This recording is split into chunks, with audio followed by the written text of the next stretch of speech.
마태복음 한 3장 13절에서 17절까지 말씀을 좀 살펴보겠습니다. 이때에 예수께서 갈릴리로부터 요단강에 이르러 요한에게 세례를 받으려 하시니 요한이 말려 이르되 내가 당신에게서 세례를 받아야 할 터인데 당신이 내게로 오시나이까?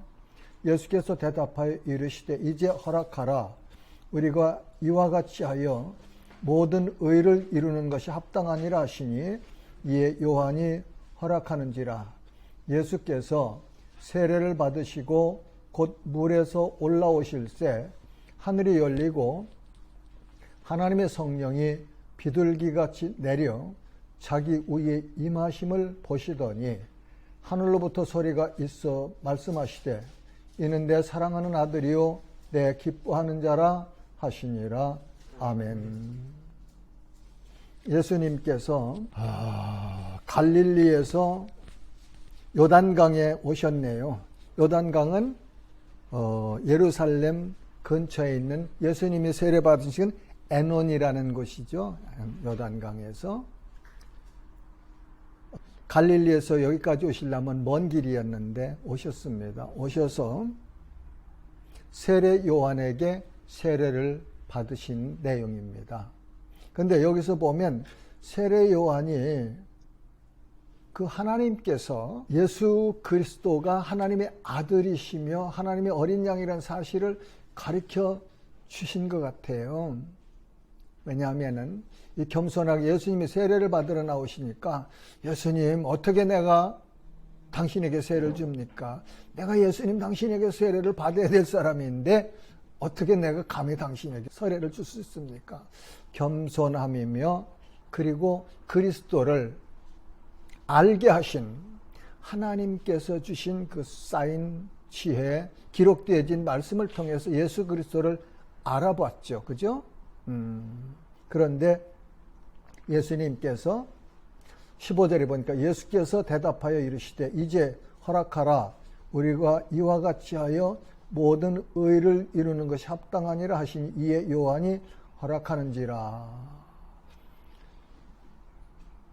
세례 요한의 자세와 예수님께서 하시는 이 예수님의 이 일을 보면 예수님은 의를 이루시기 위해서 마땅히 하나님의 아들이시면서도 해야 될 일을 그렇게 하시는 것을 볼 수 있죠.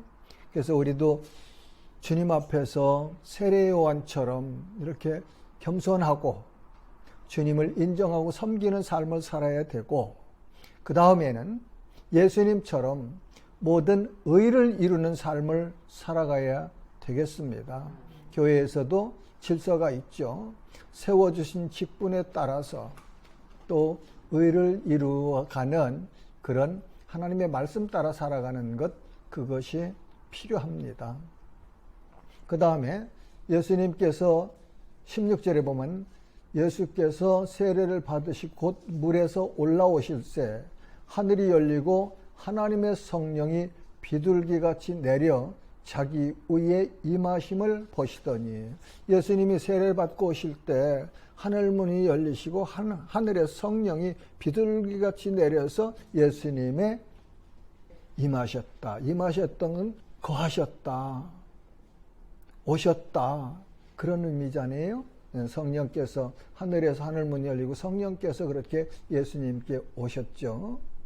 그러면서 17절에 보면 하늘로부터 소리가 있어 말씀하시되 이는 내 사랑하는 아들이요 내 기뻐하는 자라 하시니라. 성령이 오셨을 뿐만 아니라 하늘에서 말씀하시는데 이는 내 사랑하는 아들이요 내 기뻐하는 자라 하시니라. 이 사실을 보고서 세례 요한이 예수님이 성령 세례를 베푸시는 하나님의 아들이시며 하나님의 어린 양이라는 사실을 증언한 거예요. 증거한 거예요. 자기가 받은 사명을 세례 요한이 오늘 우리가 예배 시간에 상고한 말씀처럼 자기의 사명을 감당한 거예요. 하나님은 그래서 하나님의 사람들에게 하나님의 일을 가르쳐 주신다. 그렇게 생각을 합니다. 자, 이렇게 해서 예수님이 세례 요한에게 세례를 받으셨고, 세례 받으시고 나오실 때, 물에서 나오실 때 하늘에서 성령이 비둘같이 내리셔서 예수님에게 임하셨고, 그리고 하늘에서 소리가 났는데 이는 내 사랑하는 아들이요 내 기뻐하는 자라 하는 음성으로 들려주셨다. 예수님이 변화산상에서 변화되셨을 때, 그때도 제자들에게 가르쳐 주실 때 이는 내 사랑하는 자요 내 기뻐하는 자로다 하는 이 말씀하고 같은 말씀을 하늘에서 들려주셨거든요. 자, 이렇게 예수님께서 세례 요한에게 요단강에서 세례를 받으셨어요. 어디서부터 오셨느냐? 갈릴리부터 요단강까지 먼 길 오셔서 그렇게 세례를 받으셨어요. 하나님의 아들이신 예수님이, 성령 세례를 주시는 그 예수님이 그 물세례 안 받으셨다고 뭐저 사역을 못 하시겠습니까? 그런데 기록된 말씀을 이루시기 위해서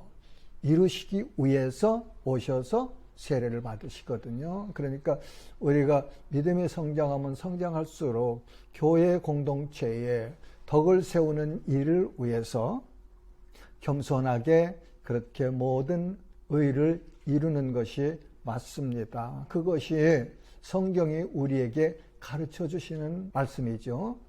자, 이제 4장으로 갈게요. 4장 1절에서 4절까지 한번 읽어 주시겠어요? 예수님께서 세례를 받으신 후에 광야에서 40일간 금식하셨죠.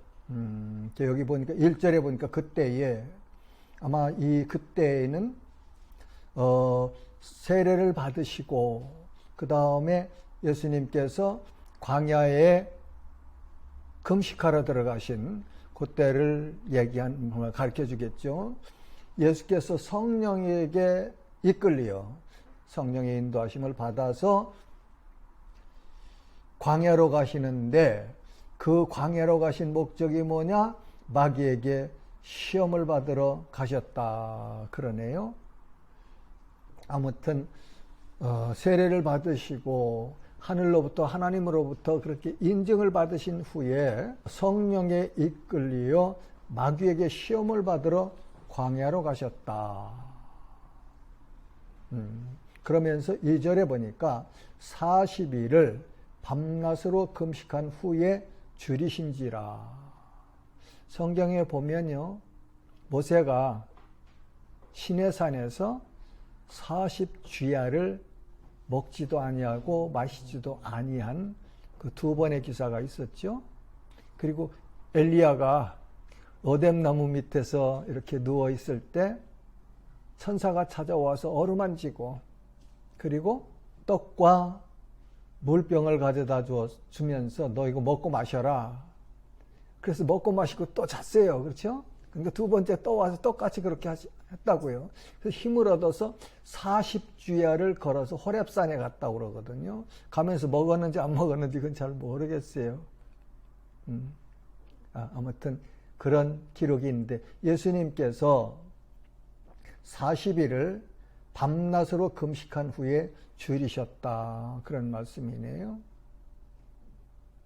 그런데 그때 누가 오느냐 하면 예수님께 시험하는 자가 예수님께 나와서 이르되 내가 만일 하나님의 아들이거든 명하여 이 돌들로 떡덩이가 되게 하라. 시험하는 자가 예수님께 왔는데, 시험하는 자가 누구냐? 먼저는 마귀입니다. 1절에 마귀에게 시험을 받으러 가셨다고 그러잖아요. 그러니까 예수님을 시험하는 자가 마귀죠. 마귀. 그 다음에는 마귀가 예수님을 시험하는데 1절에도 기록되어 있고 5절에도 또 기록되어 있죠. 그리고 8절에도 기록되어 있어요. 그 다음에는 11절에도 마귀가 기록되어 있습니다. 그 다음에는 이 마귀가, 시험하는 자가 누구냐면 사탄이에요. 사탄. 10절에 보면 예수께서 말씀하시되 사탄아 물러가라 그러시거든요. 마귀, 사탄, 그게 곧 시험하는 자입니다. 그러면 이 시험하는 자는 어디서 제일 먼저 우리에게 나타나느냐? 창세기 3장에 에덴 동산에서 아담과 하와가 있을 때 하와를 유혹한 그 시험한 자가 창세기 3장에서는 뱀이라고 합니다. 뱀. 창세기 3장에서 뱀이라고 계속 나와요. 그 다음엔 요한계시록 12장 7절에서 9절 또 17절에 보면은 이 시험하는 자가 용이라고도 나옵니다. 용. 그래서 이 시험하는 자를 정체를 우리가 알려면은 그는 마귀고 사탄이고 뱀이고 용이다. 그 시험하는 자가 이런 여러 가지 형상, 여러 가지 이름을 가지고 시험하고 있다. 우리가 그렇게 알면 되겠습니다. 그러면서 예수님께 와서 어떻게 시험을 걸어요? 내가 만일 하나님의 아들이었든 명하여 이 돌들로 떡덩이가 되게 하라. 시험하는 자가 마귀가 사탄이 예수님이 하나님의 아들이신 줄 몰라서 이런 거 아니잖아요. 내가 설교할 때도 말씀드렸습니다. 그는 저 에덴 동산에서부터 사람이 하나님 앞에 범죄하고 추방당할 때 그때 하신 창세기 3장 15절 말씀을 기억하면서 예수님이 이 땅에서 태어나실 때 출생하셨을 때 헤롯 왕을 통해서 예수를 죽이려고 했잖아요. 하나님의 아들이 오면 자기 세상이 끝나니까. 그렇게 했는데 동방박사들이 왔을 때 여보 너희들 가서 보면 자세히 알고 나한테 와서 가르쳐다고 나도 가서 경배하려고 그래. 근데 하나님의 사자가 꿈의 현몽에서 박사들에게 다른 길로 가라고 해서 헤롯을 통과하지 않고 다른 길로 갔단 말이죠. 이제 속은 줄 알고 한 일이 뭐예요? 병사들을 보내서 그 지역에 있는 베들레헴에 있는 모든 2살 아래로 어린아이들을 다 죽이잖아요. 사단은 하나님도 알고 하나님 능력도 알고 하나님 아들 예수 그리스도가 오신다는 사실도 알고 오신 것도 알고 그러면서 자기 수와 자기 세력들을 통해서 그 예수님을 죽이려고 했거든요. 그러면서 복음서에 보면은 귀신들이 어디에서든지 예수님을 만나면 예수님을 알아요. 하나님의 아들이시라는 사실을. 그리고 그리스도시라는 사실을 압니다. 그러면서 왜 아직 우리 때도 안 됐는데 오셔서 나를 이렇게 어렵게 합니까? 그러면서 예수를 만나면 하나님의 아들이라고 고백하거든요. 인정해요. 그런데 사탄이 예수님이 하나님의 아들이신 줄 몰랐겠어요? 빈정된 거죠. 딴지 거는 거죠. 꼭 따라서 합니다. 그래서 시편 1편 말씀이 그렇잖아요. 뭐라고 하죠? 복 있는 사람은 악인의 꾀를 따르지 아니하고 죄인의 길에 서지 아니하고 오만한 자리에 앉지 아니하고. 그렇죠? 앉지 하고. 사단이 하는 일이 다 그렇습니다. 그러니까 세상 어둠의 세력이 하는 일이 다 그렇죠. 그러니까 거기 따라가지도 말고 같이 있지도 말고 거기 가서 누리려고 생각도 하지 말고 그래 살면 늘 마음이 편합니다. 그것이 하나님께서 지켜주시는 방법이다. 나는 그렇게 생각해요. 그리고 아까 내 설교 시간에 다 얘기 못했지만 내가 아는 거 하나 있어요. 예수 믿어서 구원받으면 영생 얻어서 하나님 자녀 되면은 시간이 가면서 하나님께서 이 땅의 삶도 다 풍성하게 채워주시더라. 제 간증입니다. 제 간증이에요. 그리고 내가 목회하면서 내가 이 신앙생활 40년 하면서 보면서 배운 거예요. 삶에서. 하나님 자녀 되면 하나님이 아버지신데 그냥 내 자식 저거 고생하든 말든 빌어먹든 말든 내버려 두십니까? 그런 아버지가 어디 있어요? 없죠. 하나님이 분명히 아버지가 된 사람은 그 사람은 이 땅에서 안 구해도 하나님 말씀만 따라가면서 하나님 사랑하며 살면 반드시 풍성하게 채워주시는 하나님이면 난 믿습니다. 그러니까 어떻게 하든지 그냥 뭘 벌라고 애쓰지 말고 하나님 말씀 따라서 하나님에 의해서 하나님의 영광을 나타내는 삶을 어떻게 하면 그 삶을 살까 기도하면서 말씀 공부해서 깨달아서 그 말씀대로 살아가면 나머지는 하나님이 주세요. 그리고 우리는 하나님 나라의 유산을 상속받을 상속자라고 하십니다. 상속자. 엄청난 사람들이에요. 엄청난 복이 있는 사람들입니다. 하늘나라의 상속을 우리가 다 받을 상속자인데 엄청나잖아요. 아까도 얘기했지만 여기까지 오면서 먹고 마신 거 입은 거밖에는 없더란 말이죠. 많이 가졌었어도. 그러니까 본질, 목적, 내가 사는 목적이 어디 있느냐. 난 그 말씀 상고하면서 우리 조 권사님 생각했어요. 여기 4층에 음악학원 하시면서 어떻게 하든지 어린 생명들과 그 부모들에게 복음 전하시고 싶은 열정을 가지고 하셨잖아요. 그러니까 하나님께서 잘되게 해주시잖아요. 잘되게 해주시잖아요. 예. 그래서 우리 삶의 현장에서 이렇게 하나님께서 만나는 사람들에게 베풀어요. 자꾸 베풀면은 첫날도 제가 얘기했잖아요. 베풀면은 하나님께서 채워주시고 하나님께 그 사람들을 얻게 하시거든요. 그렇게 원룸에서도 입주자들 잘 내 식구처럼 내 형제도 자매도 좀 도와주고 잘하시는 우리 장로님들 두 분들 참 잘하세요. 그러시면서 그 비즈니스를 하는 목적을 하나님의 영광을 위해서 하자 말이죠. 그러려면 그들에게 복음을 전하고 하나님이 당신 사랑하셔. 당신도 예수 믿으면 하나님이 아버지 되셔서 얼마든지 이 땅에서도 풍성하게 살 뿐만 아니라 영원한 생명을 누릴 수 있어 하면서 기회 되면 그 사람들하고 성경 공부 좀 하세요. 성경 공부 좀 하세요. 일주일에 한 번씩 가셔가지고서 야 내가 좀 맛있는 거 사줄게 좀 모이자. 짜장면 사주시네 피자를 사주시네 하시면서 성경 공부하세요. 아이고 나는 목사도 아닌데요. 배운 만큼 아는 만큼 나누면 되는 거 아닙니까? 예, 그러시면 되는 거예요. 그러면서 뭐라고 했어요? 명하여 이 돌들로 떡덩이가 되게 하라. 그러니까 예수님께서 대답하여 이르시되 기록되었을 때 사람이 떡으로만 살 것이 아니오 하나님의 입으로부터 나오는 모든 말씀으로 살 것이라 하였느니라 하시니. 자, 이제 이건 가정이에요. 예수님이 돌덩이 뭐야? 너 돌아. 너 떡덩이 되게 하라 하면 안 되겠습니까? 되지요. 얼마든지 됩니다.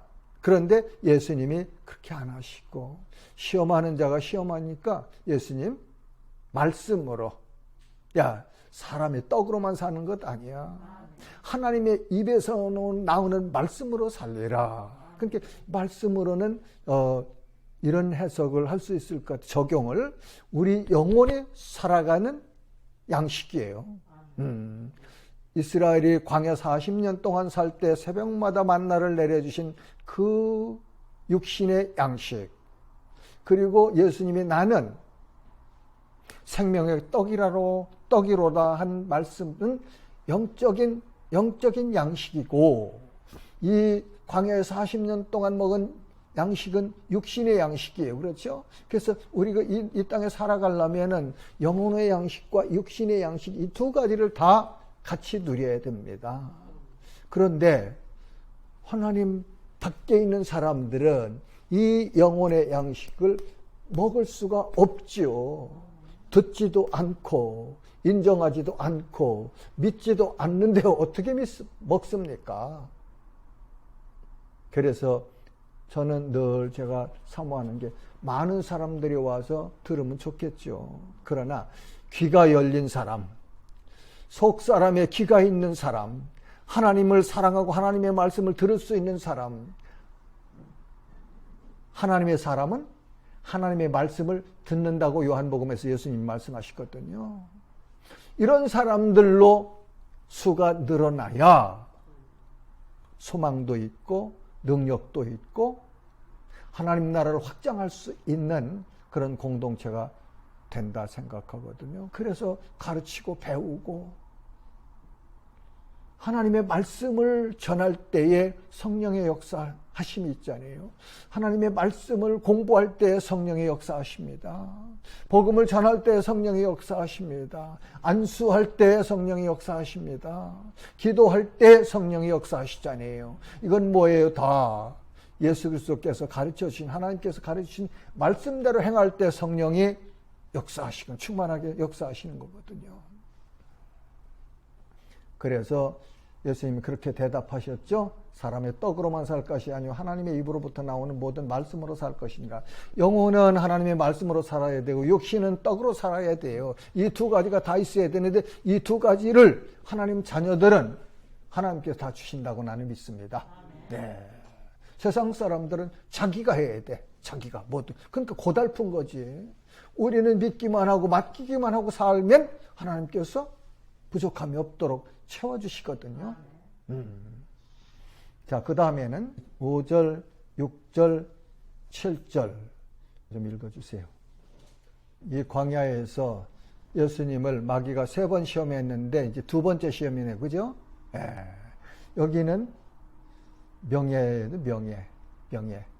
그러니까 거룩한 성으로 데려다가 성전 꼭대기에 세우고 이르되 내가 만일 하나님의 아들이어든 뛰어내리라 기록되었을 때 그가 너를 위하여 그의 사자들을 명하시리니 그들이 손으로 너를 받들어 발이 돌에 부딪히지 않게 하리로다 하였느니라. 그러니까 마귀가 처음에는 떡을 가지고서 시험했다가 예수님한테 참패를 당하니까 그 다음에는 어떻게 해요?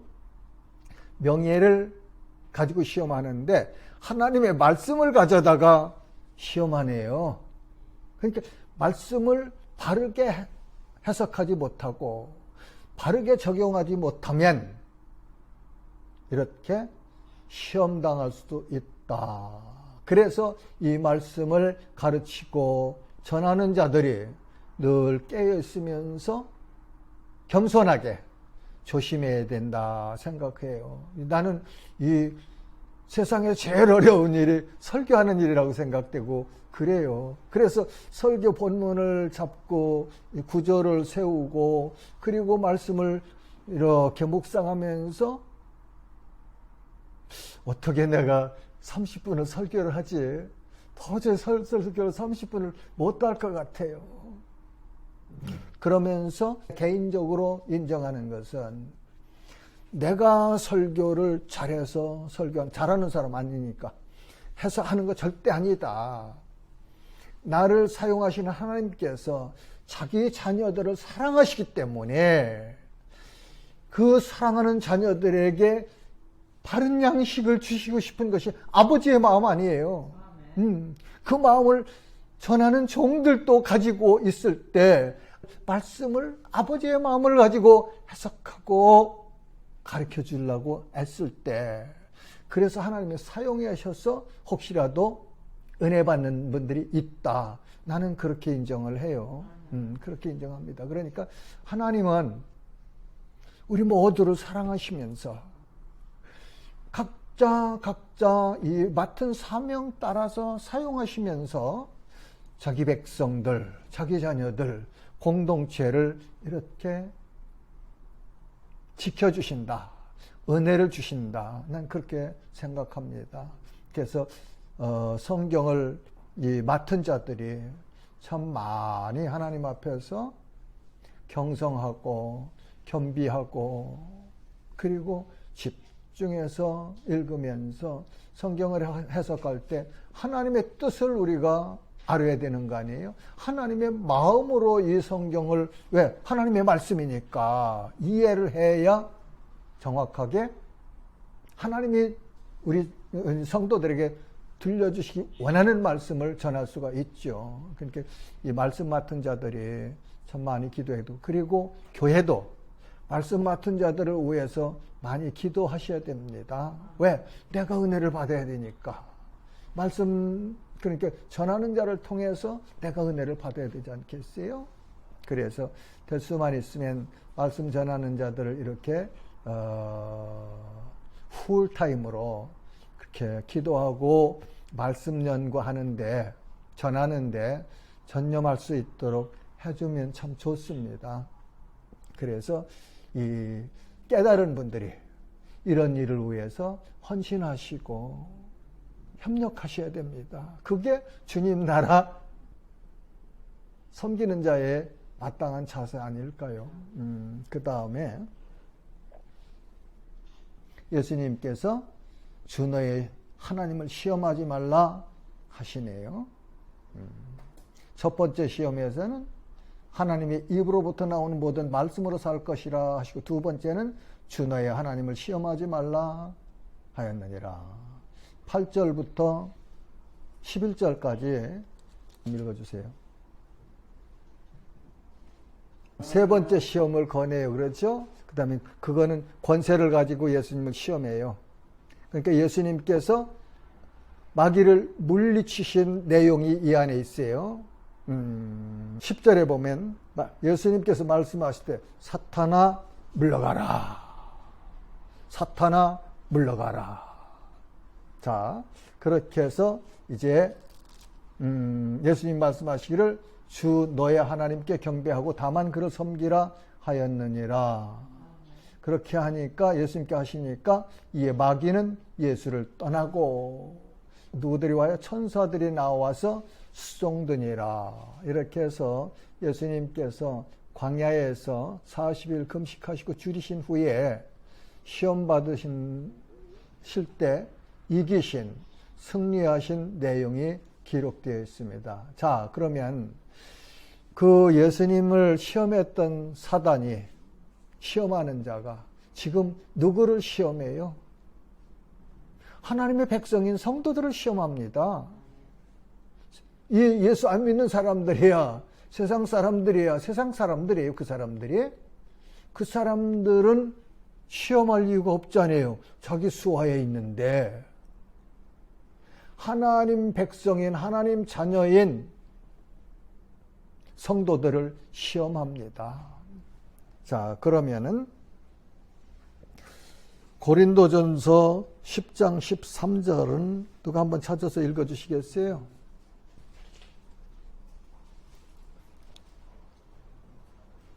사람이 감당할 시험 같으면 너희가 당하는 것이 하나님은 미포사 너희가 감당하지 못할 시험 당하는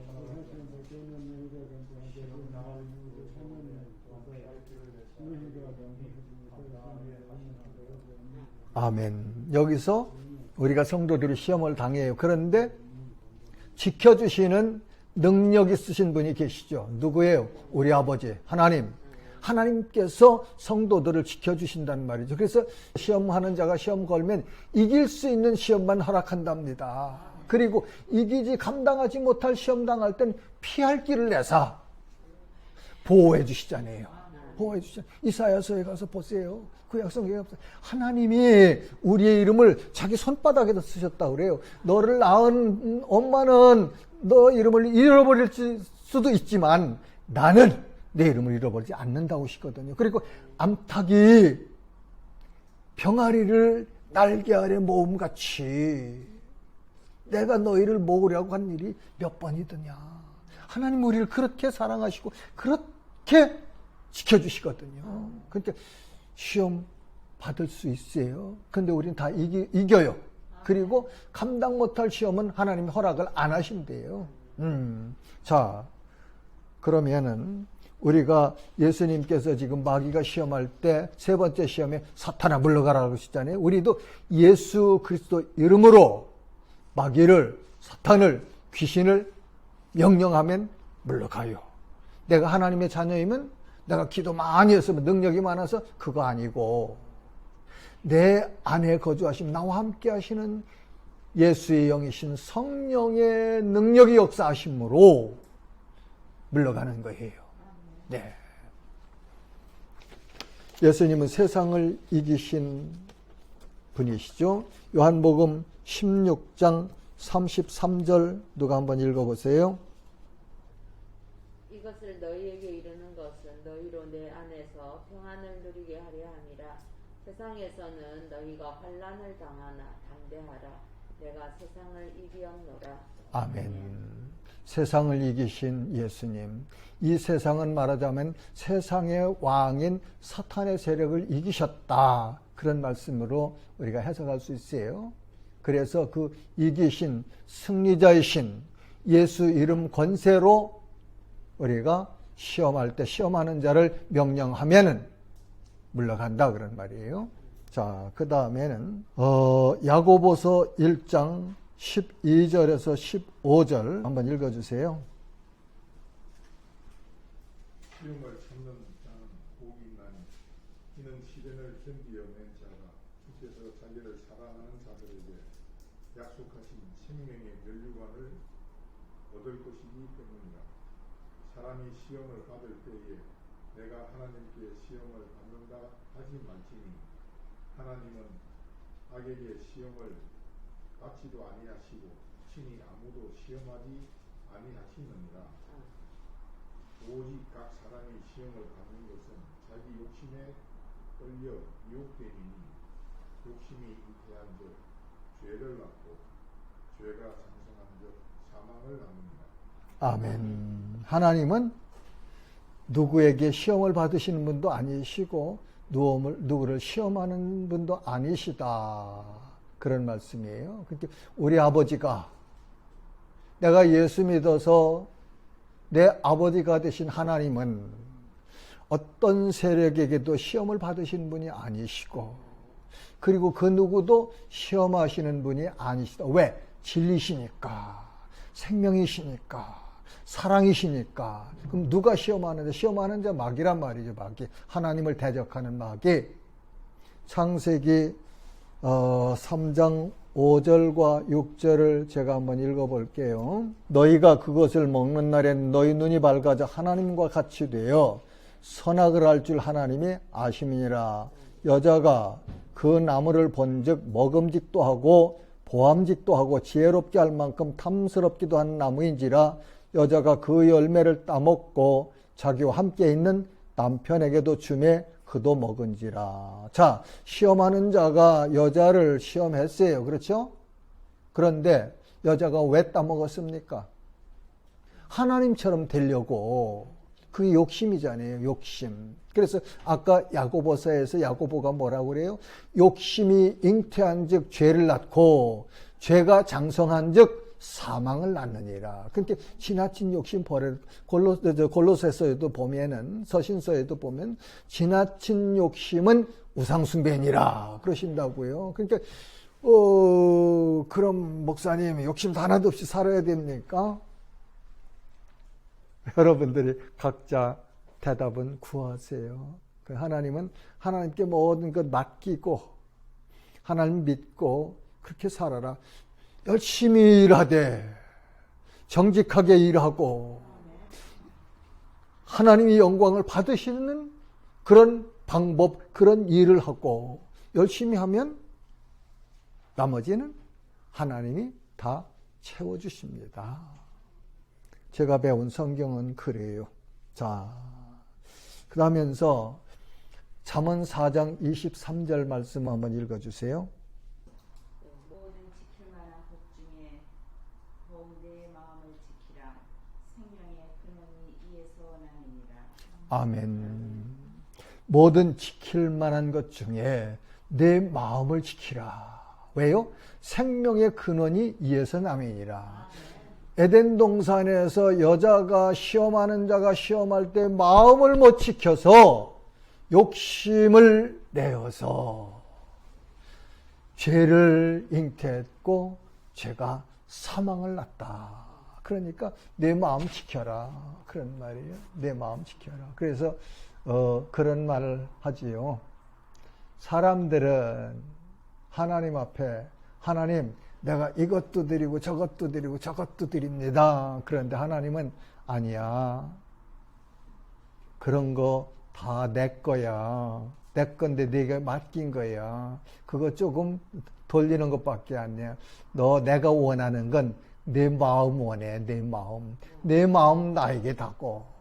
그래서 예수님도 뭐라고 했어요? 내 마음을 다하고. 신명기에서도 그래서 내 마음을 다하고 뜻을 다하고 힘을 다하여 주 너의 하나님을 사랑하라. 그러니까 내가 늘 마음으로 하나님을 사랑해야 됩니다. 마음으로 교회를 섬겨야 됩니다. 마음으로 이웃을 사랑해야 됩니다. 하는 말이 이 말씀에서 근거해서 전하는 거예요. 다음에는 이제 예수님께서 천국을 전파하시네요. 12절부터 17절까지 읽어주시겠습니까? 아멘. 여기 12절부터 17절까지 보면 예수님께서 요한에게 세례를 받으시고 갈릴리로 이제 가셨다가 그 갈릴리 나사렛에서 떠나 납달리 지경 해변에 있는 가버나움이라는 곳에 이주하셨네요. 그런데 그 이주하신 일이 성경에 기록된 그 말씀을 이루는 과정이었다. 그러니까 예수님은요, 탄생에서부터 사시는 것, 사역, 죽으심, 부활하심, 승천하심까지 모두가 다 구약 성경에 기록된 말씀대로 사셨고, 사역하셨고, 죽으셨고, 부활하셨고, 승천하신 거예요. 말씀대로. 그러니까 고린도전서 15장에서 바울이 내가 너에게 전한 복음은 내가 먼저 받은 바 예수께서 성경대로 죽으시고 성경대로 사흘 만에 다시 살아나시사. 그러니까 예수님이 하신 모든 행적들이 이미 성경에 하나님께서 예언하신 기록하여 주신 말씀대로 이루어졌다 그런 말씀이에요. 그리고 이 신약에 이루어지신 이 말씀들도 반드시 말씀대로 이루어질 것을 믿을 수 있는 근거가 예수님의 이 탄생과 사심과 죽으심과 부활, 승천을 통해서 다시 오신다고 하신 그 말씀이 반드시 이루어질 것을 우리가 믿고 소망하며 사는 거 아니에요? 예. 자, 그 다음에 17절에 보니까 이때부터 예수께서 비로소 전파하여 이르시되 회개하라 천국이 가까이 왔느니라 하시더라. 회개한다는 것은 그렇잖아요. 하나님을 잃어버린 자들이 세상을 향해서 그렇게 방탕하며 그렇게 세상 살다가 어느 날 복음을 듣고 하나님을 알게 돼서 가던 길에서 돌아서서 방향을 바꾸어서 하나님께로 나아가는 것이 회개라고 했는데 이 회개가 우리 마음으로 이루어지는 것이 아니고 하나님의 은혜더라 그런 말이에요. 하나님께서 회개할 마음을 주셔야 회개할 수 있고 전에 말했어요. 성령 세례를 받은 사람, 구원받은 사람, 거듭난 사람이 가던 길을 돌아서서 하나님께 나가는 거거든요. 예. 그러면서 여기서 천국이 가까이 왔느니라. 그러면 세례 요한도 똑같은 말을 했어요. 회개하라 천국이 가까이 왔느니라. 세례 요한이 말한 천국의 내용은 예수 그리스도가 오셨다. 그런 말씀이고 예수님은 내가 왔다. 내가 왔다. 하나님의 아들이신 하나님이신 예수가 왔다. 오셨다. 그런 말씀이죠. 그죠? 내용이. 자, 그 다음에 18절에서부터 22절까지 주세요. 아멘. 여기서는 예수님께 제자들을 부르시는 내용이죠. 그런데 그 천국이 가까이 왔느니라고. 천국은 뭡니까? 천국은 하나님의 나라. 그렇죠? 하나님의 나라. Kingdom of God. 하나님의 나라. 바실레이아 데오스. 그렇죠? 하나님의 나라. 그러면 나라가 되려면 어떤 조건이 있어야 되죠? 백성이 있어야죠. 영토가 있어야 돼요. 왕이 있어야 돼요. 법이 있어야 돼요. 그래야 나라의 내용을 갖추는 거죠. 그죠? 그러니까 이 하나님의 나라는 왕이 하나님이세요. 왕이 하나님. 백성이 예수 믿어서 구원받은 거듭난 성도들이 하나님 나라 백성이에요. 우리가 하나님 나라 백성입니다. 그리고 영토는 어디예요? 우리가 밟는 땅, 성도들이 누리고 사는 땅이 다 하나님 나라예요. 이 우주 만물이 하나님의 창조물이지만 에덴 동산에서 아담과 하와가 마귀에게 이 문서를 넘겨줬잖아요. 그래서 예수님이 오셔서 다시 회복하시는 중에 있죠. 히브리서에 보면 예수님이 오셔서 마귀의 일을 멸하시고 그러시거든요. 그 다음에는 법이 있어야 돼요. 법이 하나님 말씀이에요. 성경이 하나님 나라 법입니다. 그래서 예수님 뭐라고 하세요? 이 율법이 1.1획도 떨어지지 아니하라. 영원하다 그런 말씀이거든. 하나님 나라에 가서도 이 말씀대로 우리가 살 거예요. 예. 그러니까 이 땅에서 이렇게 배우는 건 너무 좋은 거죠. 그 다음에 거기서 갈릴리에 가서 바다에서 그 갈릴리 해변에서 고기 잡는 사람 2사람을 먼저 부르시죠. 그 다음에 또 2사람을 부르시고 이렇게 4사람을 부르셨어요. 시몬 베드로와 안드레 그리고 야고보와 요한 요 4사람을 부르신 내용이 여기 지금 기록되어 있습니다.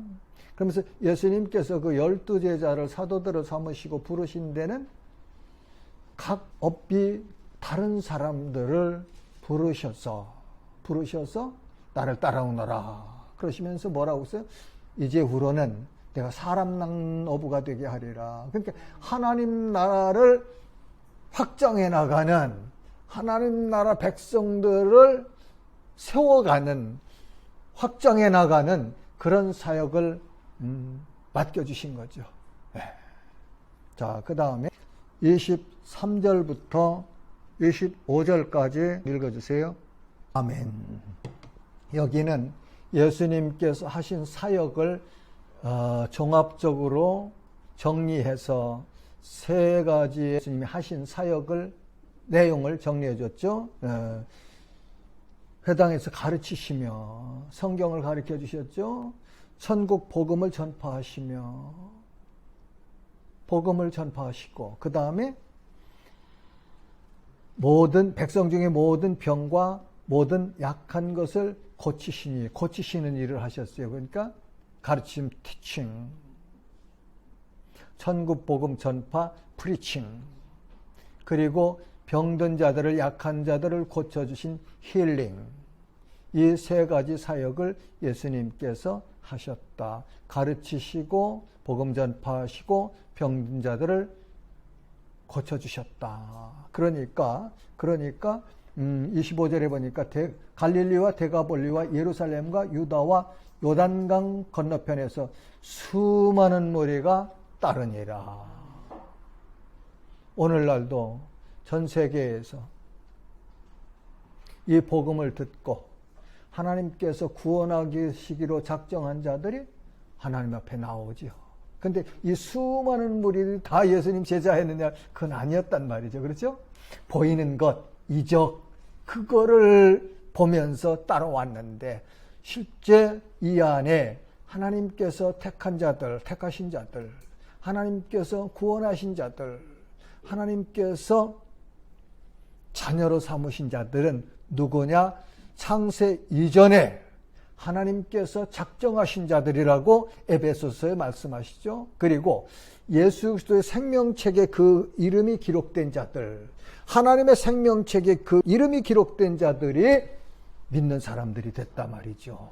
그러니까 내가 예수 그리스도를 주님으로 믿어지는 이거 엄청난 세상에 그거보다 더 큰 복이 없다는 제 논지가 여기 있는 거예요.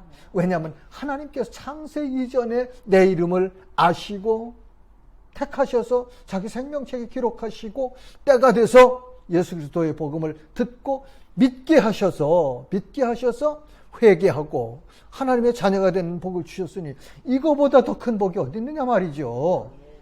그래서 이 복 받은 사람은 이 땅에서 받을 필요한 모든 복을 다 받았다는 내가 그렇게 정의하는 거예요. 됐잖아요. 하나님이 창조주신 하나님이 내 아버지시면 그분의 모든 것이 내 상속받을 유산들인데 그분이 전능하시고 전지하신 그분이 내 아버지인데 내가 뭐가 부족해요? 내가 뭐가 부족해요? 부족하면 믿음이 부족하지. 부족하면 하나님 사랑하는 열심이 부족하지. 부족하면 내 주머니에 있는 것 조금 내놓으려면 벌벌 떠는 그런 헌신하는 마음이 부족한 거죠. 부족한 건 뭔지를 깨달아서 그거를 자꾸 업그레이드하고 성장시켜 나가는 게 은혜 있는 삶의 사람의 모습이다. 나 그렇게 정의하고 싶습니다. 하나님 아버지 감사합니다. 기록하여 주신 말씀을 나눌 수 있도록 은혜 주심을 감사합니다. 가르치는 자가 부족합니다. 하나님 늘 붙잡으시고 깨우쳐 주시며 가르쳐 주시고 그리고 정직하게 아는 것 말하고 모르는 것 모른다고 할 수 있도록 그렇게 믿음 있는 삶, 믿음 있는 이런 가르침을 할 수 있도록 은혜 입혀 주옵소서. 사랑하는 귀한 동역자들, 이 땅에 살아가면서 부족함 없도록 채우시는 하나님의 그 은혜를 늘 풍성하게 누리는 복을 허락하여 주옵소서. 그래서 가정의 자녀선들이 하나님이 기뻐하시는 사람들, 하나님이 사랑하시는 사람들로 늘 승리하게 하여 주옵소서. 예수님의 이름으로 감사하며 축복하며 기도하옵나이다. 아멘.